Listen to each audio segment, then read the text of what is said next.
La jena libro estas registrita de Alekso MILLER, au Alex Vaughn Miller. Konstrui Novan Ponton. Adaptita de Wan Yun, pentrita de Chen Yong Zhen. Ĉina Esperanto-Eldonejo. Unue eldono 1979, due eldono 1982. Presita en la Ĉina Popola Respubliko. Apud rivereto, ĉe iu montpiedo, loĝis kvar intimaj amikoj. Sprita sciureto, vigla leporeto, forta chimpanzo kaj cerbumema elefanto. Ĉiun aŭtunon la kvar intimaj amikoj kune iris al la arbaro sur la kontraŭa bordo, kolekti maturajn sovaĝajn fruktojn por travintri. Iutage ĉe la tagiĝo, la sciureto, kiel ordinare, venis al la bordo, surarbiĝis kaj komencis fari gimnastikon. La rivereto torrentis pli kaj pli furioze, kaj ĝia akva supraĵo leviĝadis koincide. Subite, kun krakego, rompiĝis la ligna ponto super la rivero pro la torrento. Ho, ve la sprita sciureto tui sin jetis sur la arbopinton, cae laute ekkriis, hoi, la ligna ponto estas rompita! Audinte tiun krion, la leporeto saltante curis al la bordo. Kion fari? Gi tre maltrankviligis. Balancigiante, la chimpanzo alvenis al la bordo. Kion fari? Ancao gin trafis la confusigio. Kion fari? La sciureto malpacience demandis. La ligna ponto estas rompita. Kiel ni povas transiri la riveron por collecti fructoin, kai kiel ni travintros? Rigardinte la riveron, la elefanto cutime ekbalancis sian rostron, kai post streccia cerbumado, gi diris cun memfido, ne maltrankviligiu.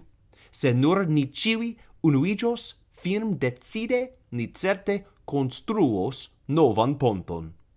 La sciureto hejmeniris por preni ŝnuroin, la leporeto por plekti korboin, la chimpanzo por akrigi hakilon, kaj la elefanto por porti vekton.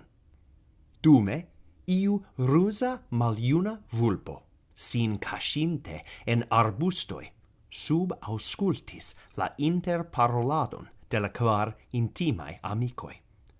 Cun duone fermitai insidemai oculoi, gi pripensis malican ideon. Gi stelle venis antau domon de la chimpanzo, akriganta hakilon ce la pordo. Shinigante sin zorgema pri tio, la maljuna vulpo diris, ho, kiel forta vi estas! Ĉu ne estas tro malprofite por vi, se vi konstruas ponton kune kun la sciureto kaj leporeto? Audinte tion, la chimpanzo pensis en si, mi estas forta, dum la sciureto kaj leporeto malfortaj. Do, konstrui ponton kune kun ili estas malprofite por mi. Gi metis la hakilon flanken kaj ne plu volis akrigi. La maljuna vulpo kaŝe venis antaŭ domon de la leporeto, plektanta korboin. Montrante la dentojn kaj larĝe malfermante la okulojn, la vulpo malice minacis, estas malpermesite al vi eliri por konstrui la ponton. Se vi aŭdacos eliri, mi tuj vin formanĝos. La leporeto ege maltrankviligis kaj ne plu kuraĝis eldomiĝi. La sciureto venis al la bordo kun la ŝnuroj. Ankaŭ la elefanto revenis kun la vekto volvita per lo rostro. Tiuj du intimaj amikoj atendis la leporeton kaj chimpanzon ĉe la riverbordo. Ili atendis kaj atendadis, sed eĉ ĝis tagmezo ankoraŭ ne videblis iliaj figuroj. Mi iru voki ilin, la sciureto malpacience diris kaj forkuris fulmorapide.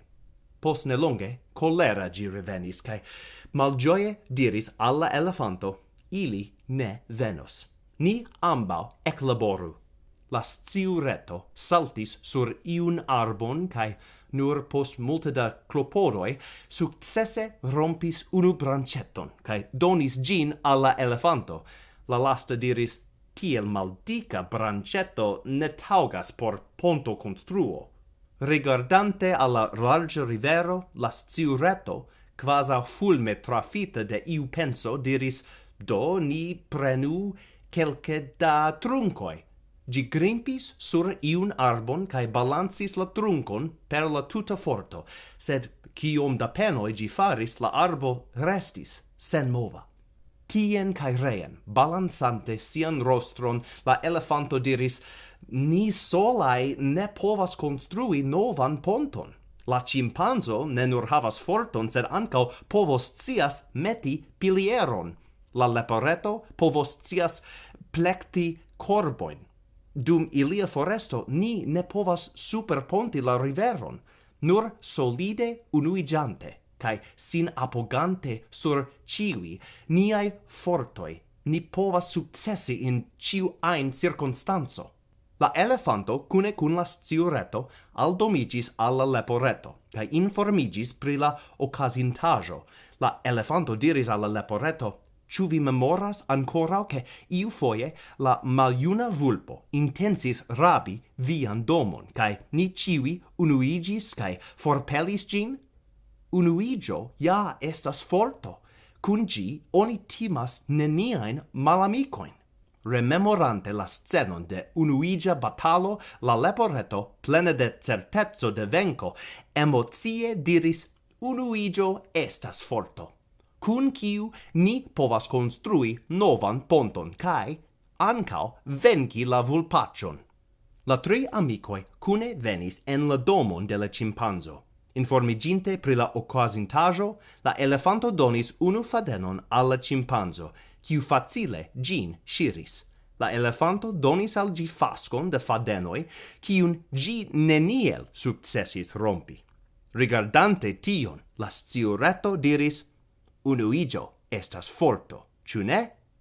Gratante al si la capon, cae palpebrumante, la chimpanzo capiesis. Yes, mi estas trompita de la vulpacio. Tiel la kvar intimai amicoi cune elaboris planon por construi ponton cae ancau elpensis rimedon contra la maliuna vulpo. Antau cio, ili fosis ceborde captilon, cae poste sin preparis respective por construi ponton. La chimpanzo faligis arboin unu post alia per hakilo, cae la elefanto transportis ilin al riverbordo per rostro.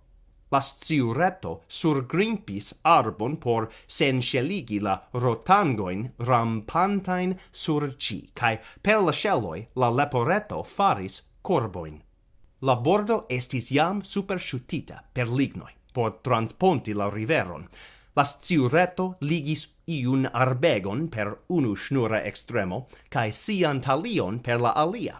La elefanto, per rostro, attente volvinte la sciureton, transjetis gin sur la contrauan bordon.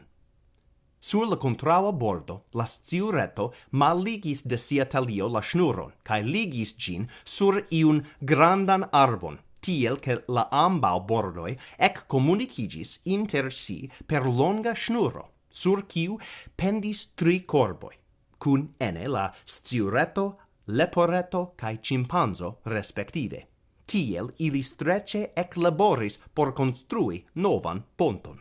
La chimpanzo forte martelis la pilieron. Transportante lignoin, la elefanto singarde observis circauajon. La sciureto cae leporeto fortice fixis la pilieroin per la lignoi. La rusa vulpacio ree stele venis al bordo.